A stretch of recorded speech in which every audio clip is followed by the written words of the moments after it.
Guys, welcome back to my new vlog.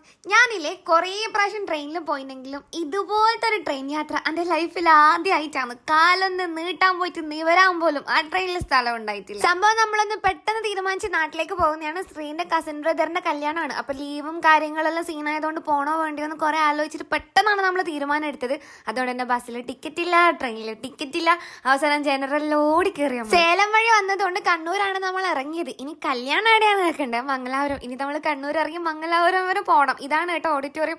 അതിലും വലിയ comedy, നമ്മൾ റെയിൽവേ സ്റ്റേഷനിലാണ് ഡ്രസ്സെല്ലാം ചേഞ്ച് ചെയ്തത്. 10:45 കണ്ണൂർ ട്രെയിൻ എത്തി, 10:45 മംഗലാപുരത്തേക്ക് ട്രെയിനും. അങ്ങനെ എങ്ങനെയെല്ലാം മാറ്റി ഓടിക്കേറി ട്രെയിനിൽ നിന്നാണ് ഞാൻ ലിപ്സ്റ്റിക് പോലും ഇട്ടത്. ഇത്രയും പഠിച്ചിട്ട് ഞാൻ എൻ്റെ ലൈഫിൽ ആദ്യമായിട്ടാണ് ഒരു സ്ഥലത്ത് പോകുന്നത്. ഉച്ചയ്ക്ക് 2 മണിയായി നമ്മളവിടെ എത്താൻ. അപ്പോഴേക്ക് കല്യാണത്തിന് ഏകദേശം എല്ലാ പരിപാടിയും കഴിഞ്ഞിന്. പിന്നെ എൻ്റെ മോൻ എന്നെക്കാട്ടി ആക്റ്റീവ് ആയതുകൊണ്ട് സ്റ്റേജിൽ കയറി തുള്ളിയിട്ട് നമ്മൾ വന്ന കാര്യം എല്ലാവരും അറിയിച്ചു. ഇതാണ് കല്യാണ ചെക്കൻ്റെ അമ്മയും അച്ഛനും അമ്മമ്മയും, അതായത് ശ്രീന്റെ അമ്മേന്റെ അമ്മയും അനിയത്തിയും ഭർത്താവും. 2 മാസം മുമ്പേ ഈ കല്യാണത്തിന്റെ പ്ലാനിങ് ഞാനും മാമിമാരെല്ലാം തുടങ്ങിയിന്. അതുകൊണ്ട് തന്നെ ഇതിൽ ഈ ഒരു ടൈമിൽ എത്തിയതിൽ എനിക്ക് ഭയങ്കര സങ്കടം ഉണ്ടായിന്.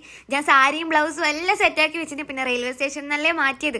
അത് എടുക്കാനുള്ള ഒരു ടൈം ഇല്ല. ചുരിദാർ എടുത്തതുകൊണ്ട് ഭാഗ്യം അതെങ്കിലും ഇട്ടിട്ട് ഞാൻ ഇവിടെ എത്തി. ഇതാണ് ഞങ്ങളെ കുട്ടിപ്പട്ടാളങ്ങൾ. സ്റ്റേജ് മൊത്തമായിട്ട് ഇവർ കൈയടക്കിയിട്ടുണ്ടായിരുന്നു. സാവീനെ പിന്നെ പറയണ്ടല്ലോ. പിന്നെ ഇതാണ് നമ്മുടെ ബ്രൈഡ് ആൻഡ് ഗ്രൂം, അഭിയേട്ടനും രേഷ്മി. സാവീന്റെ ഡ്രസ്സിന്റെ കാര്യം കേൾക്കണ്ടേ? ഞാൻ സാവിക്ക് നോർമലി ഡോറാബൂജിന്ന് ലിൽ ബേബി എന്നെല്ലാണല്ലോ ഡ്രസ്സ് എടുക്കില്ല. അപ്പൊ ഞാൻ ബാംഗ്ലൂരാണ് ഉണ്ടായത്. അങ്ങനെ അമ്മ തലേ ദിവസം രാത്രി പോയിട്ട് കുഞ്ഞിനെ ഡ്രസ്സ് എടുത്തിട്ട് പിറ്റേ ദിവസം ട്രെയിനിൽ അച്ഛനും അമ്മയും കാഞ്ഞങ്ങാടുന്ന് കയറി. അങ്ങനെ ട്രെയിനിൽ നിന്നാണ് സാവിക്ക് ഡ്രസ്സ് ചേഞ്ച് ചെയ്ത് കൊടുക്കുന്നത്. എന്തൊരവസ്ഥയല്ലേ! നമ്മൾ വരണോ വേണ്ടയോ എന്ന് ആലോചിച്ച് നിന്ന ടൈം കൊണ്ട് ബസ്സിന് ടിക്കറ്റ് ബുക്ക് ചെയ്തിട്ടുണ്ടെങ്കിൽ നമുക്കെല്ലാം നല്ല രീതിയിൽ തന്നെ എൻജോയ് ചെയ്ത് കൂടാൻ പറ്റുമായിരുന്നു. പക്ഷെ ഇനി പറഞ്ഞിട്ട് കാര്യമില്ല. ഫാമിലി ഫോട്ടോ എടുത്ത് നമ്മൾ നേരെ ഫുഡ് കഴിക്കാൻ പോയി. ഫുഡിന്റെ ഒരു സെക്ഷൻ കാണുമ്പോൾ തന്നെ നമ്മൾ എത്ര നേരത്തെ എത്തിനി എന്ന് നിങ്ങൾക്ക് മനസ്സിലാകുന്നുണ്ടാവുമല്ലോ. ഏകദേശം അധികം ഐറ്റംസും തീർന്നിട്ടുണ്ടായിന്. ഒരു കന്നഡ സ്റ്റൈലിലാണ് ഫുഡെല്ലാം ഉണ്ടായത് കേട്ടോ. നമ്മൾ കേരള സ്റ്റൈലല്ല. കുഴപ്പമില്ല, നല്ല രസമെല്ലാം ഉണ്ടായിരുന്നു. ആ പനീർ ഫ്രൈ നല്ല ഇഷ്ടപ്പെട്ടിരുന്നു. ശരിക്കും പറഞ്ഞാൽ നമ്മളവിടെ എത്തി ഒരു 1 മണിക്കൂർ അവിടെ സ്പെൻഡ് ചെയ്തിട്ടുണ്ടാവും. അത് കഴിഞ്ഞ് അപ്പോൾ തന്നെ തിരിച്ച് റിട്ടേൺ പോകേണ്ട ടൈമും ആയിട്ടുണ്ടായിന്. ഫാമിലി എല്ലാവരും ഉണ്ടായിരുന്നു കേട്ടോ. തിരിച്ചു പോകുമ്പോൾ നമ്മൾ ബസ്സിനല്ല പോയത്. മംഗലാപുരത്ത് നിന്ന് കണ്ണൂർ വരെ ആ ഒരു കല്യാണ ബസ് പോയില്ലെങ്കിൽ അടുത്തുമ്പോൾ ഞാൻ മരിച്ചേനെ ഗൈസ്.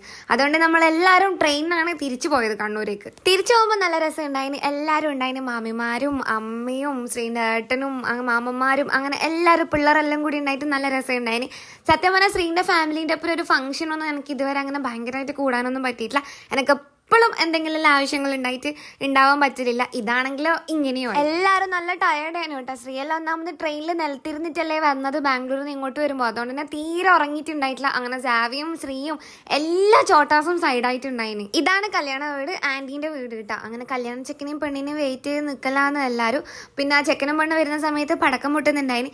ഞാൻ വെറുതെ പടക്കം പൊട്ടുന്നതിൻ്റെ അവിടെ വീഡിയോ എടുക്കുമ്പോൾ ശ്രീനെയാണ് അവിടെ കാണുന്നത്. എന്നിട്ടുണ്ട് എനിക്ക് പേടിയായി, ഈ ചെക്കന് പൊള്ളുന്നൊന്നുമില്ലേ ദൈവമേ എന്ന് വിചാരിച്ചു. പക്ഷെ അവൻ അങ്ങനത്തെ ഒരു കുഴപ്പം ഉണ്ടായിട്ടില്ല. അവനുണ്ട് നോർമലായിട്ട് നടന്നു വരുന്നത്. അപ്പൊ ഞാൻ ഇങ്ങനെ വിചാരിച്ചു, ഇതിന് മനുഷ്യക്കുഞ്ഞല്ലേ. ഗ്രൂമിന്റെയും ബ്രൈഡിന്റെയും വീട്ടിലേക്കുള്ള എൻട്രി ടൈമിൽ പടക്കെല്ലാം പൊടിച്ചിട്ടുണ്ടായിന്. അതുകൊണ്ട് നല്ല വൈബ് ഉണ്ടായിന് ആ ഒരു ടൈമിൽ. പിന്നെ തലേ ദിവസം നമ്മളൊരു ഗ്രൂം ടു ബി പാർട്ടിയെല്ലാം സെറ്റ് ആക്കിയിട്ടുണ്ടായിന്. ഞാനതിന് ഭയങ്കര പ്ലാനിങ്ങിലെല്ലാം മുൻപന്തിയിൽ. എൻ്റെ അതിനും എനിക്ക് വരാനൊന്നും പറ്റിയിട്ടില്ല. ബ്രൗൺ ഡ്രസ്സെല്ലാം എടുത്ത് വെച്ചിന്.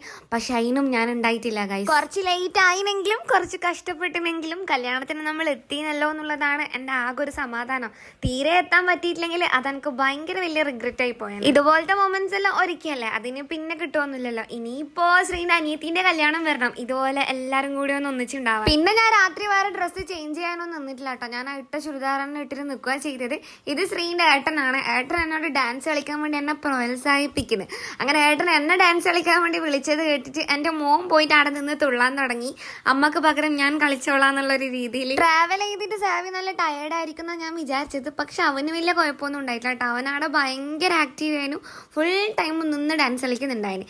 ഇത് ശ്രീന്റെ അനിയത്തി, ഇത് ശ്രീന്റെ ഏട്ടന്റെ ഭാര്യ. എന്റെ വ്ളോഗ് മുമ്പേ കാണുന്നവരാണെങ്കിൽ നിങ്ങൾക്ക് ഇവർ അറിയുമായിരിക്കും. രാത്രിത്തെ ഈ ബിരിയാണി നല്ല ടേസ്റ്റ് ഉണ്ടായിരുന്നു. ഞാൻ നല്ല ആസ്വദിച്ച് തിന്നിന്. പിന്നെ കുറെ കൊതിച്ചോണ്ടാണോ എന്നറിയില്ല, ഫുള്ള് തിന്നാൻ എനിക്ക് പറ്റിയിട്ടില്ല. പിന്നെ എല്ലാവരും കൂടി ഡാൻസ് മൂഡിലാണ് ഗൈസ്. എന്റെ കുഞ്ഞു ചെക്കനെ നിങ്ങൾക്ക് ആ ഇടയിൽ കാണാൻ പറ്റുന്നില്ലേ കളിക്കുന്നത്.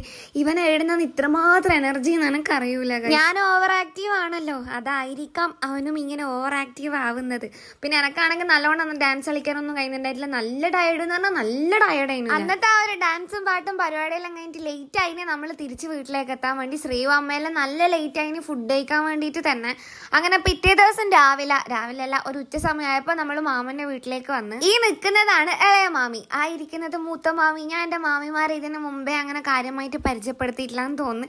രണ്ടാളും ഭയങ്കര ആക്റ്റീവുള്ള രണ്ടാൾക്കാരാണ് കേട്ടോ. അതുകൊണ്ട് തന്നെ അവരൊപ്പം ഇരിക്കാൻ നല്ല രസമാണ്. ഇപ്പൊ നമ്മളുള്ളത് മൂത്ത മാമന്റെ വീട്ടിലാണ്. അതായത് ഈ മാമൻ മാമി എന്ന് പറയുന്നത് ശ്രീന്റെ അമ്മേന്റെ അനിയനും അനിയന്മാരും അനിയത്തിയും. അനിയത്തിന്റെ മോന്റെ കല്യാണമാണ് ഇപ്പൊ ഉണ്ടായത്. പിന്നെ 2 അനിയന്മാരാണ് ഉള്ളത്. അപ്പൊ മൂത്ത മാമന്റെ വീട് ഇത്, അതാണ് ശ്രീന്റെ അമ്മന്റെ അനിയത്തിന്റെ വീട്, ഇത് ഇളയ മാമന്റെ വീട്. അപ്പൊ അങ്ങനെ ഇപ്പൊ നമ്മൾ അപ്പുറത്തെ ഇളയ മാമന്റെ അടുത്തേക്ക് പോകുന്നതാണ്. 3 വീട് മുട്ടിന്റെ അടുത്ത് തന്നെയാണ്.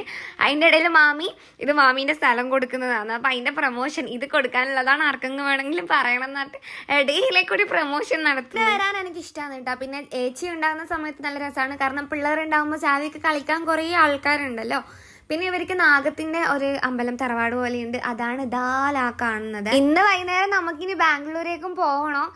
അത് ആലോചിക്കുമ്പോൾ എന്നെ ടെൻഷൻ ആവുന്നുണ്ടായിരുന്നു. എനിക്ക് ആദ്യം ഇനി അത്ര ദൂരം ബസ്സിൽ ഇരിക്കണ്ടേന്ന് വിചാരിച്ചിട്ട്. പക്ഷെ ഇന്ന് പോയേ പറ്റുള്ളൂ. ഇതാണ് സാവിന്റെ ട്വിന്ന് കേട്ടോ. ശ്രീന്റെ ഏട്ടന്റെ ഇളയ മോനാന്ന്. ഏടല്ലല്ലോ സാവിനെ പോരിയില്ലേ കാണാൻ വേണ്ടിയിട്ട്. നമുക്ക് കുറച്ചും കൂടി ചെറുതുണ്ടാകുന്ന സമയത്ത് ശരിക്കും സാവി കുഞ്ഞിലുണ്ടായ പോലെയായിരുന്നു.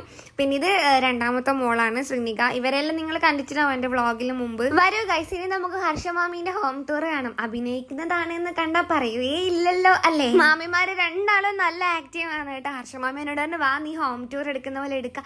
ഞാൻ ഡോറിങ്ങനെ ഓപ്പൺ ചെയ്തിട്ട് ഭയങ്കര എക്സൈറ്റഡ് ആയിട്ട് കാണിക്കാന്നല്ലോ. ശ്രീ പിന്നെ പിള്ളേരൊപ്പരാണ്. ശ്രീക്ക് പിള്ളേരെ ഭയങ്കര ഇഷ്ടമാണ്. ഏത് പിള്ളേരെയായാലും അവന് ഭയങ്കര ഇഷ്ടമാണ്. അങ്ങനെ മാമന്റെ പിള്ളേരെയോ തലമ്മൽ വെച്ചിട്ട് നടക്കുകയും. ശ്രീ ഇവര് ട്വിൻസാണ് കേട്ടോ. ഒരാളും കൂടി ഉണ്ട് താഴെ. ശ്രീജിലായിട്ടനാണെങ്കിൽ കുക്കിങ്ങിലാണ് ഗൈസ്. താറാവ് കറി ഉണ്ടാക്കുന്നതാണ് ഏട്ടൻ. ഏട്ടന്റെ കുക്കിംഗ് സ്കില്ലെല്ലാം നമുക്ക് നോക്കിയിട്ട് വരാം. ഏകദേശം ഇനി പിന്നെന്തോ മസാലയെല്ലാം ചേർക്കാനുണ്ട്. എനിക്ക് താറാവ് ഇഷ്ടമൊന്നുമല്ല. അതുകൊണ്ടാണ് എനിക്ക് അതിനോട് ഒരു ഇൻട്രസ്റ്റും തോന്നുന്നുണ്ടായിട്ടില്ല. ഏട്ടനൊരു മൂഡ് വന്നാൽ നല്ലോണം ഫുഡ് കുക്ക് ചെയ്യും കേട്ടോ. നല്ല രസമാണ് ഏട്ടൻ ആക്കുന്നതെല്ലാം തിന്നാൻ വേണ്ടിയിട്ട്. മുമ്പൊരിക്കൽ കല്യാണം കഴിഞ്ഞ് വന്ന സമയത്ത് എനിക്കൊരു ബിരിയാണി ആക്കി തന്നിട്ടുണ്ടായിരുന്നു ഏട്ടൻ.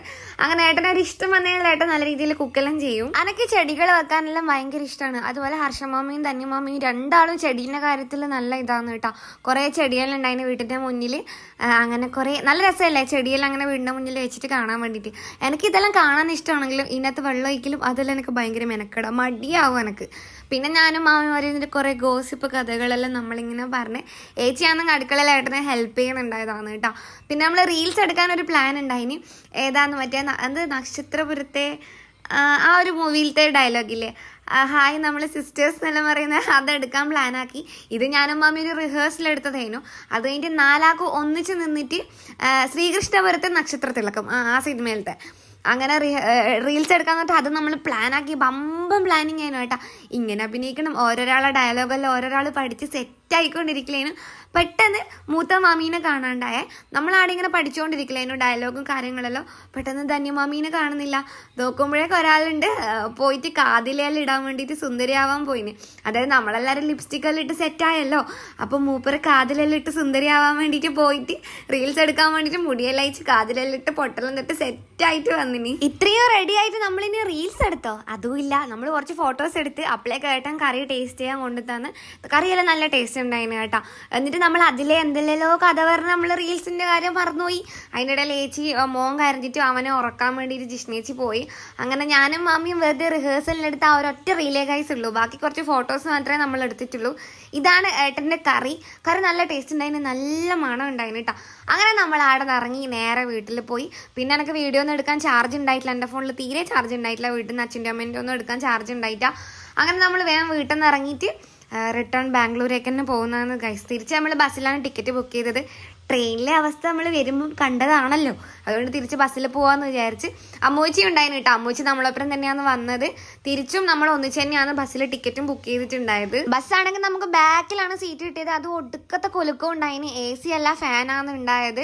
എന്നിട്ടും 1000 റുപ്പീസ് ഉണ്ടായിരുന്നു ടിക്കറ്റിന്. അത് ദീപാവലിയുടെ സീസൺ ആയതുകൊണ്ടായിരിക്കും ആ ഒരു റേറ്റിൽ കിട്ടിയത്. എന്നാലും അശോകേനെ അത്ര ഭയങ്കര രസമൊന്നും തോന്നിയിട്ടില്ല. അപ്പോൾ വീഡിയോ ഇഷ്ടപ്പെട്ടെങ്കിൽ നിങ്ങൾ എന്തായാലും ലൈക്ക് ചെയ്യാൻ മറക്കണ്ട. നിങ്ങൾക്ക് ഇഷ്ടമുള്ള ഒരു കമൻറ്റും കൂടി ഇട്ടോ. അപ്പം നമുക്ക് നെക്സ്റ്റ് വീഡിയോയിൽ കാണാം ഗൈസ്. ബൈ.